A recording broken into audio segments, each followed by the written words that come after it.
Yeah, yeah. It's your nigga IQ, man. And I'm back in there, bit. Some more reaction shit. Next up, we got another submission. We seen one of these yesterday. I guess it's like, how can I say it's like a documentary, I guess. Savages from the Six, YG. We watched the Flipper one last time, and I think Flipper fuck with YG or he fuck with Top 5. Shout out all my Canada niggas. Let's see what YG on. Yeah, yeah. One days, but I'm not romantic. I found shot up like it's magic. Big gun, bigger than dinosaurs, that's in Jurassic. I jump up like it's Titanic. Since I was young, always been a savage. Big gonna do lots of. This is 25-year-old Shamari White, better known as YG. He's a popular Toronto rapper and a member of Driftwood's Wasp Gang. Under Blue Feather Records, he has songs alongside fellow artist Pressa, like Gamble and Neat Machine, and also a bunch of his own songs that have done numbers, such as Was, Backyardigans, Coolin, Her, Jason Bourne, and just recently dropped a project named Coronavirus. Damn, he ain't this whole shit. YG is a talented artist, but is also known in the streets, as well as to police, with an interesting backstory. So today, on Savages from the Six, we'll be taking a look at YG. So YG was originally from Jamestown, an area in Rexdale that's no stranger to crime. He lived with his mom, who was usually busy from work and wasn't home, so he'd often spend his time at his grandma's, who lived in Maze by Jane and Shepherd. Eventually, he would move in with his aunt in Shoreham Court, Driftwood, and stay there for good. He says he bounced around a lot from locations in the West End while he was growing up. YG's parents were longtime friends with the parents of Pressa, so naturally, they became friends when YG would be around Driftwood. The two had a good friendship, and soon enough, YG was part of Pressa's group, which at the time, the Young Buck Killers. But YG wasn't just productive in doing music, but also in the streets. So now, let's take a look back at his history.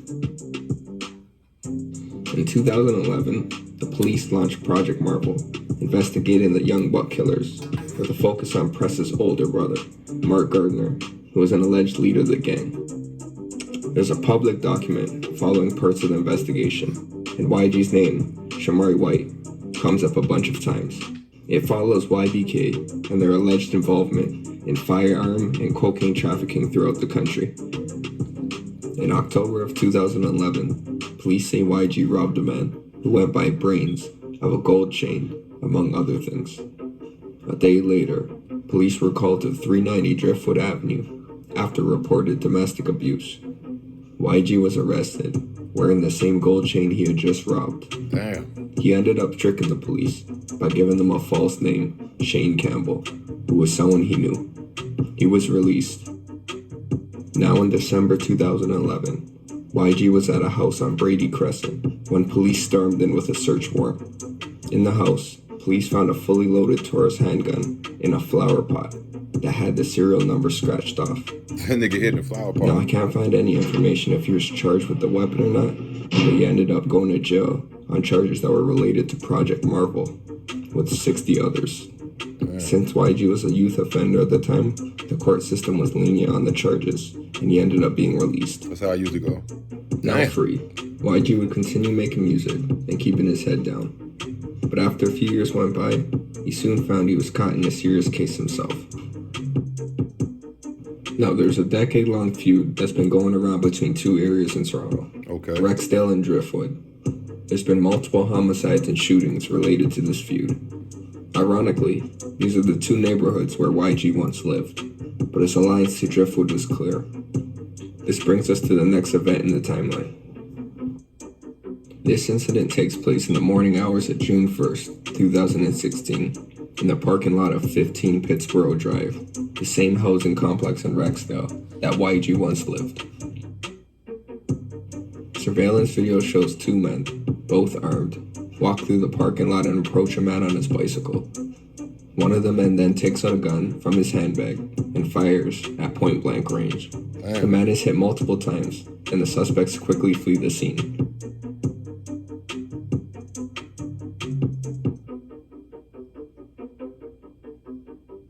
Damn. The victim was identified as 20-year-old Nathan Lay. He was quickly rushed to the hospital, and despite several bullets piercing his lungs, he survived the incident, although he was tragically left paralyzed and in a wheelchair. The police believe it was a targeted shooting, and they began their investigation. At the time, they had no leads, but things changed 1 year later. It's not clear how, but eventually, the police were able to come up with 2 suspects. Then 21-year-old Shamari White, YG, and the other man seen in the video. Then 23-year-old Ibrahim Abdi Karim. A few short weeks after their picture went on the news, Ibrahim was caught by police and charged. YG was wanted on a slew of charges, with the heftiest being an attempted murder, but he was nowhere to be found. He was now considered to be on the run, as well as armed and dangerous. With one suspect in custody, the police now shifted their focus and began to crack down on getting YG. While they searched Toronto and all of Canada, YG made his way across the border and into the United States. Smart.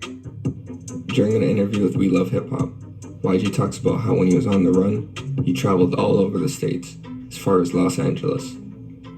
He was going to music shows and house parties, and talks about meeting up with other Toronto artists like Killy, Wonder Girl, and 88 Glam while he was in the city. But YG wasn't just partying. He also proved to be productive music-wise while over the border, linking up with Jay Critch and making a track together called Lauren. YG was living like he wasn't a wanted man in Canada. He would then go on to spend almost 2 years on the run. Damn. But the police would soon catch up to him.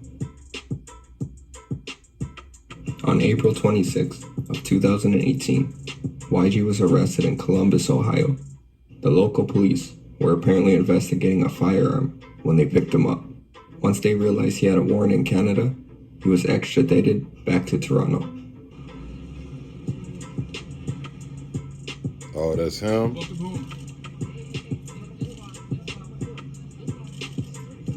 Trying to put his hood on. Now that the police finally had YG, he was facing some heavy charges. Pressa stepped in and paid $50,000 to a lawyer, Anthony Robbins, the same lawyer that helped clear him of his charges in his publicized kidnapping case. Now this lawyer is basically the Better Call Saul of Toronto, because even though YG was allegedly caught on tape, plus went on the run for almost 2 years, he still managed to have his charges dropped in relation to the shooting. Shout out to that dude. It took people by surprise, because YG wasn't expected to beat the case. And his accomplice in the crime, Ibrahim, well, I couldn't find any information about his charges and if they were dropped or not, but he was out of jail around the time of July 18, 2018, because he was arrested in downtown Toronto at Front and Spadina, along with 5 other people when police executed a search warrant. 2 guns were seized, so I'm assuming he's in jail at this point. As far as YG, he was released and once again in the free world. He was cleared in the case, but there's still questions as to whether or not he was responsible for the shooting. Damn. Now it's obvious that YG denies any involvement, hinting at his case in the track Gamble, saying, They tried to frame me, it was a scandal. but for now, we can just hope that he continues to focus on music and tries to stay out of trouble in the streets. Damn. Shout out to YG and all my niggas in Canada. Y'all niggas is really wilding up there, nigga. Damn, like I thought the Flipper one, that was crazy. Y'all niggas is, yeah, this shit is America. That shit is just like goddamn United States. It seeming like to me. I thought y'all niggas be stabbing niggas and shit. Maybe I'm thinking about London. But damn. Shout out to the homie who submitted that submission, man. That was dope. To find stories. I mean, it's not dope what he went through, but I'm just saying, like, to learn new artist stories and shit, especially from a whole nother country. So, yeah, that was Savages from the 6 YG edition. Y'all let me know what y'all think about that. Do y'all know any more about it, or like, were y'all already hip to this, privy of this shit? Because I didn't know anything about this or him. You know what I'm saying? So y'all let me know what y'all think in the comment box. Yeah.